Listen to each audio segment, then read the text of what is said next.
Akina qaba mana qaba qabeenya qaba. Kambani guddaa qaba namichi. Atoo jalan netoo. Ani jaalanne namicha malaaxaa maalitti godhaan. Innaan gaafina nachi dhaqeen dhufa beetta ishiin immoo walitti nu haasofsiisuu barbaadde ani immoo taasisuun barbaadu namichatti. Ani koo rakkina keessan jiraati gini na hubachuu hin dandeenye bar. Ani immoo kanan barbaadu. Namichi umuriidhaan illee nama nagituu miti. Bakka waan hundumaan iyyuu sababa inni na barbaade qofa sababa inni na jaalate qofa sababa inni na fuudhuu barbaade qofa teeruun qabaan yaasu. Assalamu alaikum warahmatullahi wabarakatuh. Hordoftoota subhanahu wa ta'ala bakka jirtanitti nageenya rabbi isin barakaratu. Ummata ni qaale torbe dabre kiyyaadhaan waa wal buusna gartanii kiyyaan dhugumatti baay'ee narkisee jirti. Bakka deemtu osoo nutti himin nin deemattee manarraa baatee jirti. Hoteelaan qabeefis dhiistee baatee jirti jechuudha. Dhugumatti ani kiyyaan wajjin baay'ee rakkadha jira. Ani rakkina kana keessa rakkina hamaa keessa mboo jira guys. Dhugumatti namoonni hedduun gartee keessaan dhuftanii na gorsitan waan furmaata ni taajatan namuu gartee keessaan dhuftanii naaf qoodaa jirtanii galatomaadha. Kiyyaan bakka inni deemettu osoo isin hin deemin sossobee qabee kun biraan jira. Hoteelallee kan hin qabee fi jiru galaa hin jirtu bilaashuma gartee birri kafalee birrinis narratti lakkaa jira. Amma waa'ee birrii dhaasoo dhufne akka gartee mas loltoonni hin taane hundaafuu bakka inni deemettu irraa oolcheen jira jechuudha. Adaadaa ishiitinillee hanga ammatti waliin garree adaadaa ishii ani waan hin danda'u dhugatti himan jira. Kiyyaan jibbinsa sirraa qabdi. Kiyyaan gartee muufii jaba sirraa qabdi. Mana keetti galuu hin feetu. Kana garteettis beekee fi bakka feetaa deemtu intalli tun gartee nama guddaadha. Nama daa'ima gartee harma looguu miti. Ifirraa dhiisin jennu. Ani akka nam tokkotti akkaan gartee amantii siidhaa hin jijjiirne sitti himan jira. Akkaan if birattillee hin galchin. Mana kiyyaallee gartee akkaan hin galchin. Agartee gartaa sitti himan jira. Isii gargaaruudhaaf hoteela qabeefi malee qabee if biratti hin galchine jaartiin godhanne kanammoo irra deebiitti himan jira. Adaadaa siidhaa jechuudha. Walumaa galatti adaadaa kiyyaadha. Hanga tokko naaf tasgabbootee jirti. Manguddoonis gartee mucaa kana gartee dhiisi. Mucaan gartee badii hin qabu. Jalqaba intaloo teessan gorsaadha. Hara deebisaa malee mucaan kuni badii hin qabu jedhanii manguddoonis itti himan jiranii. Waanuma gartee isii akkana godhaa.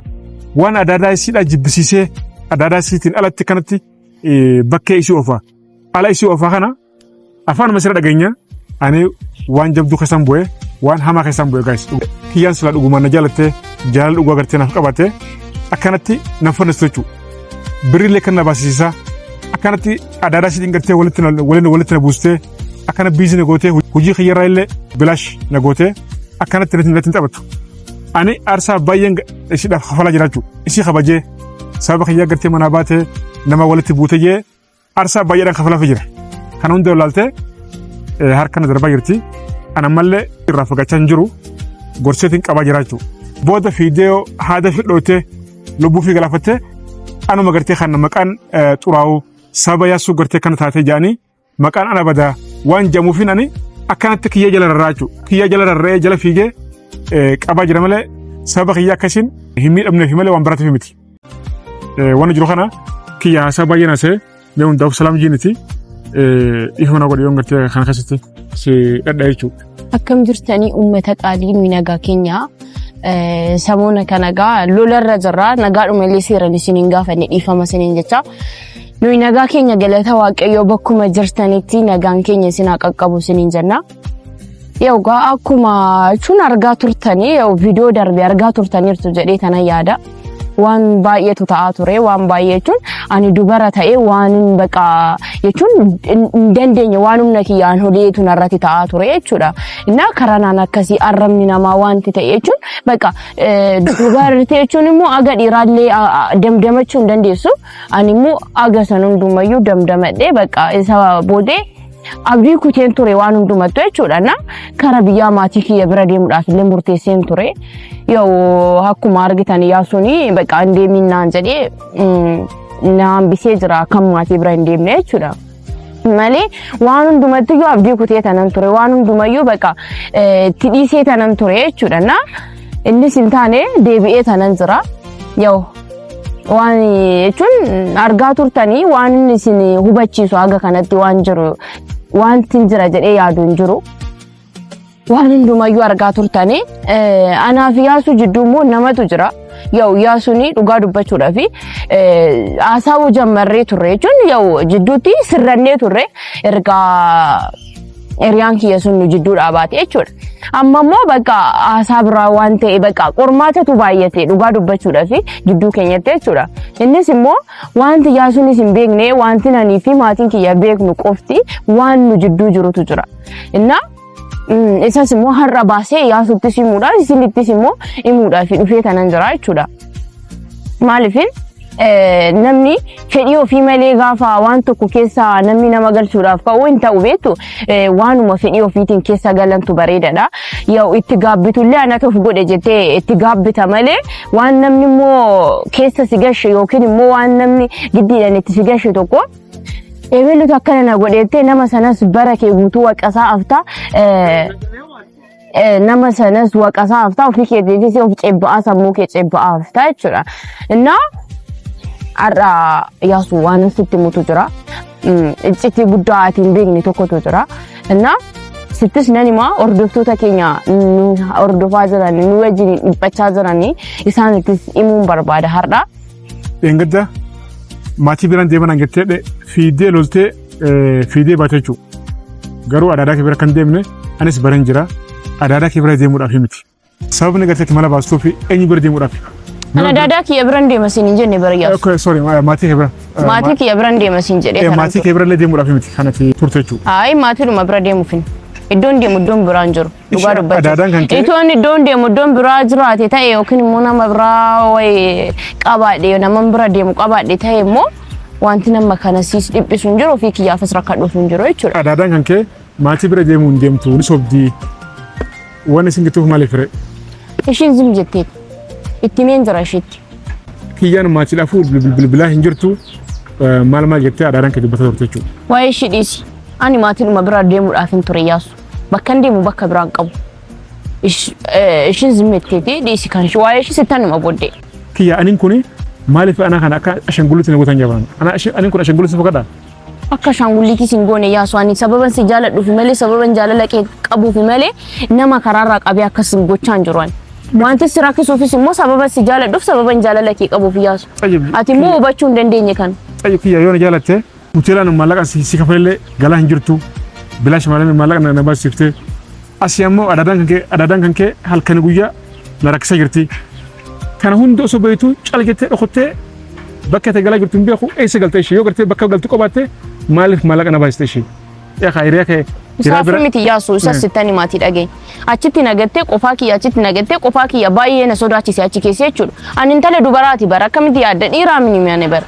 Inde intala dubaraati maatii biraa bahee hin beeku qofaa kiyya jiraadhee hin beeku gaafaan qofaa kiyya achi keessa jiraadhu nan sodaadhee bakka wanta addaan jiru. Sodaadhee nan bahee ijoollee hiriyoota kiyyaa jiru isaan bukkeen deemi. Amma achi dhufte? Saa'ee isaanuma biran jira. Kiyya amma ati yaannati qabdu maali? Adaadaa kee kanaan yoo walitti deebitanii walitti aramtan maali? Rakkinummaan isin gidduu jiru kun maali? Ishi fedhiin kan kee maali? Fedhiin adaadaa keetii moo maali? Wanni adda isin godhe maali? Maali? Na galan jiru bar. Iyaasu. Har'a waan tokko adda baaseen sitti himaa jechuudha. Ishi. Wanti namni hundumtuu akkas ta'ee wanti namni hundumtuu jidduu galee adaadaa kiyya soo taate wanti ishiin jidduu galtee akkas ta'aa jirtuu fi sittan himaan. Waan ati hin beekne tokkotu jira. Maalinni? Jechuun kan adaadaa keetii moo kan dhuunfaati moo? Bakka waa'ee dhuma maatii dhuma anas dabalatee maatii kiyya jidduu waan jirutu jira beektaa? Ishi. Maalinni? Nama biraaf na kennuuf jiru isaan. Nama? Ani immoo fedhii kiyya miti. Nama umriin isaallee anaan hin ginne nama biraaf na kennuuf jiru maatiin koo jechuudha. Maatiin kee moo? Ani immoo hin fedhu bakka. Ani immoo naman hin jaalannetti akkamittiin ani mana tokko gaa'ela wajjin hin dhaabbadhaan. Inni guddaan kan dursu jaalalami. Ormaaf ormaa. Ormiif ormi immoo walitti dhufee jaalalli jidduu keenya hin jiru taanaan maaliin waliin jiraachuu dandeenya nama sana wajjin. Inni na jaalate ani hin jaalanne yoo ta'e akkamittiin nama sana wajjin nama hin jaalanne wajjin mana tokko keessa akkamittiin jiraachuu danda'a. Gaa'ela jechuun immoo wanta har'a ijaaramee boru diigamuu miti. Gaa'ela jechuun haga dhumaatti waan turamuudha beektaa? Wanti hundumtuu fedhii kiyya irratti hundaa'a. Isaan immoo fedhii kiyyaan ala na dirqamsiisanii nama biraatti na laachuuf jiru maatiin koo. Ani immoo kana hin barbaadu. Namichi umuriidhaan illee nama nagituu miti. Bakka waan hundumaan iyyuu sababa inni na barbaade qofa sababa inni na jaalate qofa sababa inni na fuudhuu barbaade qofa itti hirmuun qabaan yaasu.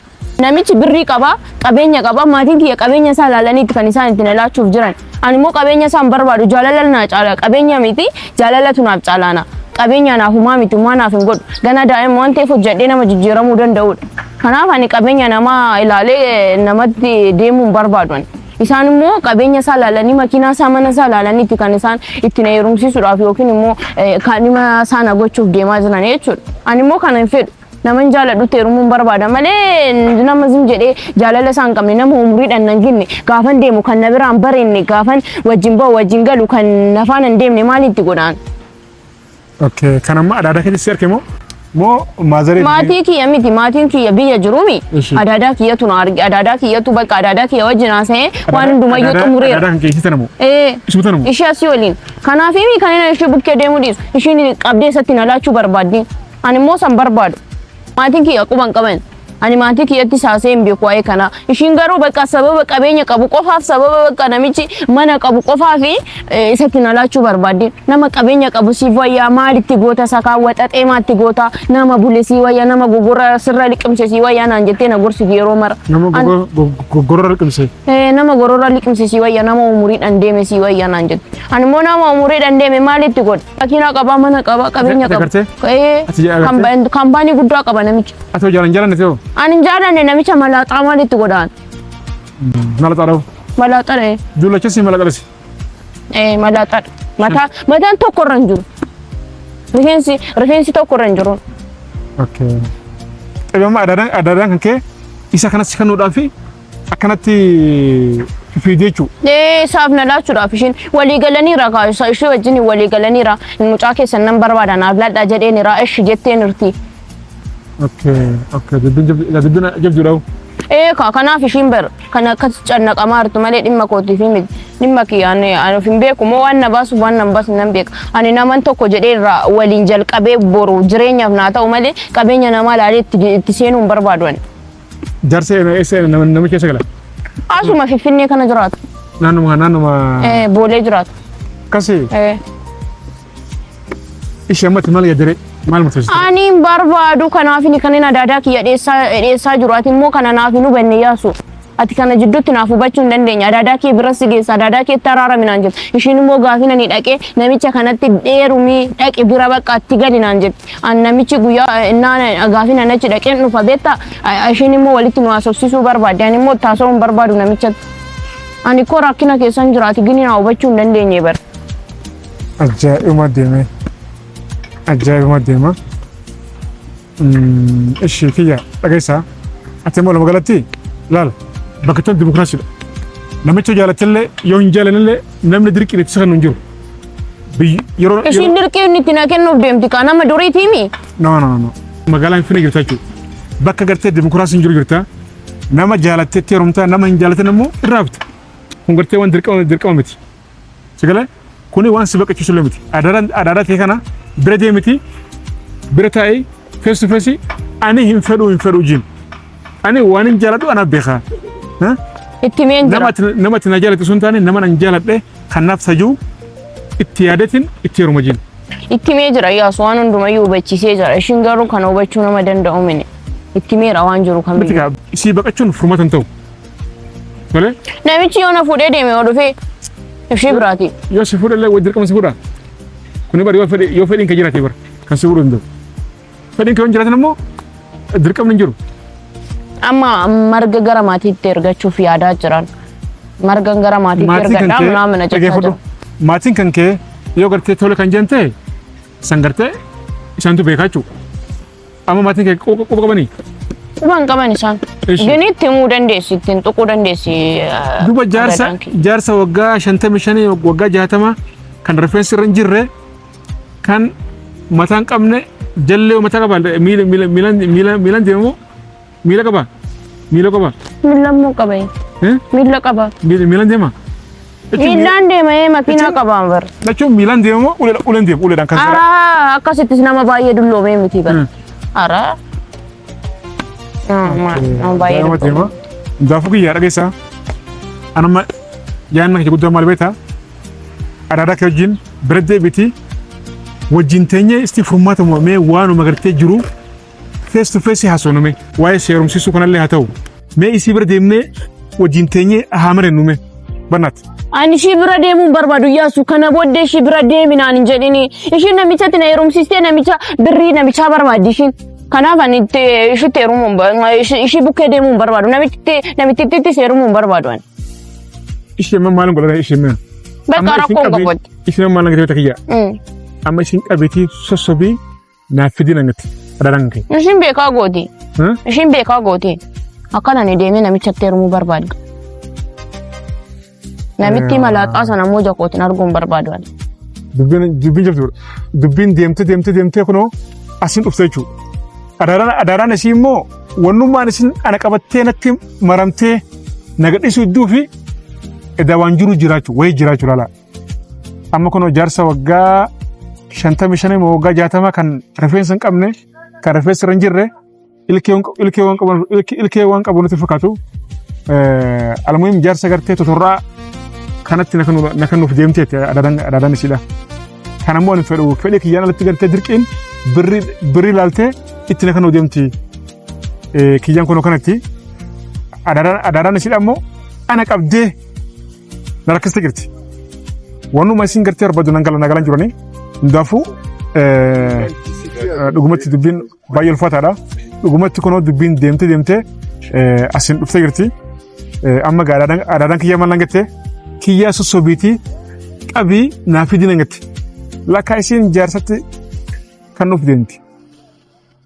Tunis takka qabadhaadha. Amma ishii maal goona kiyyaa? Ani yeroodhaaf jechuudha yaasu. Ijoollee hiriyoota kiyyaa isaanuma bira jiru bukkeen hin jiraadha. Akkas taanaan kiyyaa kana deebinaa soona. Hoteelallee gartee guyyaanis hin dhumne guyyaanis deemaa jira. Hoteela deemne yoo birree gartee kan hanga irraa muratanii yoo kanaa deebsan ta'e haa deebsanii. Yookaan ammoo hirootaan keessan hojiin guyyaa hangafe kana hirootaan keessan qabadhuuti hoteela kottu buli. Kan ammoo hoteela deemneti waan jiru mari'annee murteessina jechuudha. Inni kana. Keessumaa adaadaa kiyya sana deemuun barbaadu ani yaasu. Eenyumayyuu yoo ta'e anaaf ormaadha beekaa. Haadha koof abbaa kiyyaan alatti eenyumtuu obbolaa koon alatti eenyumtuu anaaf ormu. Namni sirrii naa yaadu hin jiru. Yaadan ani yaade immoo anumatti beeka. Ishee maal godhanii banaa? Anas zonatti zore beeku. Ani ishee bukkee deemuu hin danda'u yaasu.